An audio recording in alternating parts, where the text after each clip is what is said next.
कहानी शुरू होती है इस्तांबुल शहर में, जहाँ नाज़ली बिनात जो बहुत प्यारी है। नाज़ली को कैरेक्टर प्ले किया है एक्टर ओज़गी गुरेल ने। नाज़ली अपने शेफ बनने के सपने को पूरा करना चाहती है। वह एक वर्किंग स्टूडेंट है जो जिद्दी है, जोशी है और दिल की बहुत अच्छी है।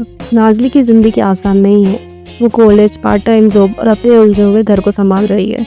वो अपनी बेस्ट फ्रेंड फतोश जो फैशन डिज़ाइनर पढ़ती है और हमेशा मुसीबत पे करती है, और छोटी बहन असुमन जो कॉलेज में है लेकिन पढ़ाई से ज़्यादा अमीर पति ढूंढने में बिजी है। इन दोनों के साथ वो रहती है। पैसे की तंगी है और नाज़ली ही सब कुछ संभालती है।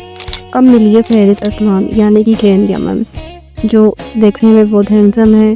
फेरित एक अमीर और सक्सेसफुल बिजनेसमैन है जिसके पास सब कुछ है, पैसा, शोहरत, अच्छा लुक, बस कुछ चीज़ की कमी है, लोगों पर भरोसा, खासकर औरतों पर। क्यों? क्योंकि बचपन में उसने अपनी माँ को अपने फादर पर धोखा देते हुए देखा, यानी कि चीटिंग करते हुए, और उस धोखे ने उसके दिल में एक दीवार बना दी। फेरित बहुत स्ट्रिक्ट है, उसे हर चीज़ परफेक्ट चाहिए। उसका घर तो एकदम म्यूजियम जैसा है, पर उसकी हाउस सेल्फ वो ज़्यादा दिन टिकते नहीं, क्योंकि फेरित बहुत चूसी है। इन दोनों को किस्मत मिला दी है जब नाज़ली को पैसे की ज़रूरत के चलते फेरित के घर में प्राइवेट शेफ की जॉब मिलती है। उसे उसका प्रोफेसर ये सजेस्ट करता है, और नाज़ली सोचती है कि ये तो बहुत इजी काम है, एक अमीर आदमी के लिए खाना बनाओ, पैसा कमाओ और अपने सपनों को पूरा करो। लेकिन फेरित कोई आम बॉस नहीं है, वो बहुत डिमांडिंग है। तो किचन के लिए और उसके घर के लिए उसके ढेरों नियम है। नाज़ली का आज़ाद ख्यालों वाला अंदाज फेरित की सख्ती से टकराता है, और शुरू में दोनों की बीच सिर्फ टकराव और मज़ेदार गलतफहमियां होती है। जैसे नाज़ली गलती से उसका साफ सुथरा किचन बिगाड़ देती है। फेरित ऐसा गुस्सा करता है जैसे कि नाज़ली ने कोई गुनाह कर दिया हो, और नाज़ली पलट कर मज़ेदार जवाब देती है।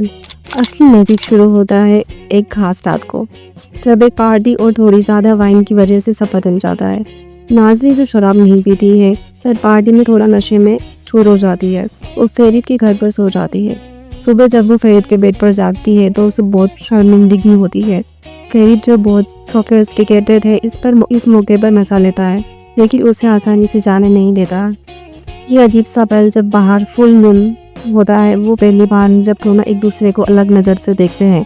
दोनों के बीच में प्यार की शुरुआत होती है। दोनों एक दूसरे को पसंद करने लगते हैं, लेकिन दोनों इतने जिद्दी है कि इसे मानते नहीं। यहाँ से उनकी बॉस और एम्प्लॉय की नोकझोंक और प्यार शुरू होता है। नाज़ली की क्यूटनेस और फेरित के कुछ नरम पल जब वो अपने पुरानों जख्मों के बारे में बताता है, नाज़ली को लगता है कि यह इंसान इतना भी बुरा नहीं, लेकिन सब इतना ईजी नहीं है। जब आता है डेनिस, फेरित का एक मस्त मौला मजिशियन फ्रेंड, जो फेरित से बिल्कुल उलट है।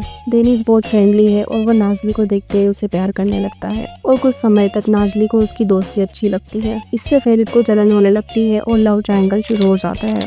बुलेट फेरित का छोटा सा भतीजा, जिसके मम्मी पापा फेरित की बहन और उसका पति थे। उन दोनों की एक हादसे में डेथ हो जाती है। फेरित जो बुलेट को बहुत प्यार करता है, उसकी कस्टडी के लिए लड़ रहा है। दूसरी तरफ है बुलेट की बुआ और उसका दूध प्रति हकान।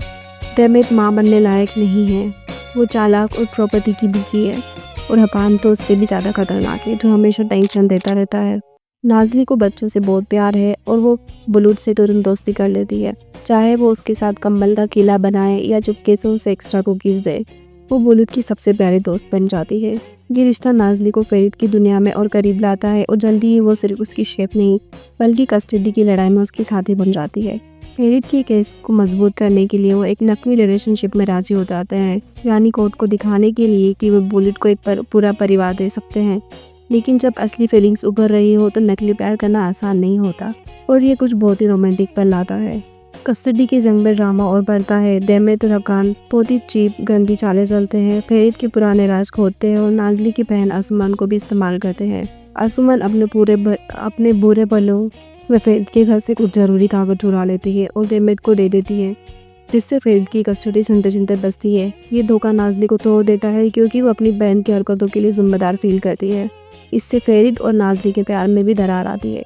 डीमेट फेरित की एक्स फियांसे होती है, जो हकान की पत्नी है। दूसरी ओर फेरित और नाज़ली के बीच गलतफहमियां भी बढ़ने लग, कभी हकान की चालों से तो कभी नाज़ली की बहन आसुमान की गलतियों से। हकान सिर्फ कस्टडी ही नहीं चाहता, वो फेरित की कंपनी को भड़कना चाहता है। वो गैरकानूनी तरीके से फेरित की कंपनी में घुसने की कोशिश करता है। वो नाज़ली की बहन को ब्लैकमेल करके इस्तेमाल करता है ताकि फेरित को वो नुकसान पहुँचा सके।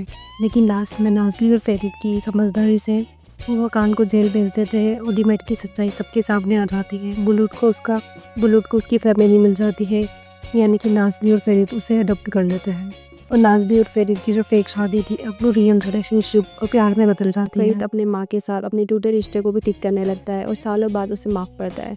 नाज़ली अपने सपने की ओर बढ़ती है और फ़रीद की मदद से अपना रेस्टोरेंट खोलती है और वो दोनों एक दूसरे का हाथ थाम कर हमसफ़र बन जाते हैं। अब बात करते हैं इसका मेरी तरफ से रिव्यू। इसकी एंडिंग में कुछ फैंस को लगा कि ये थोड़ा जल्दी जल्दी ख़त्म हुआ और कुछ बेकार बैंड म्यूज़िक था। साथ ही आसुमन की कहानी बुरी तरह समझी नहीं। नाज़ली का कैरेक्टर कभी कभी थोड़ा वीक लगता है और डेनिस का जो एक तरफा प्यार होता है वो थोड़ा खिंचता है। फुल मून यानी डोलो नाई के सारे एपिसोड्स यूट्यूब पर इंग्लिश सबटाइटल और हिंदी डब के साथ अवेलेबल है और आप इसे तुर्किश पंचू थी 1 2 3 जैसी साइट्स पर भी फ्री स्ट्रीम में देख सकते हैं। तो कैसी लगी आपको ये स्टोरी? और भी स्टोरी देखने के लिए चैनल को सब्सक्राइब जरूर करें और आपको इसके अलावा और कौन से ड्रामा की स्टोरी चाहिए हो तो आप कमेंट कर सकते हैं। Thank you for watching. Don't forget to do like share and subscribe.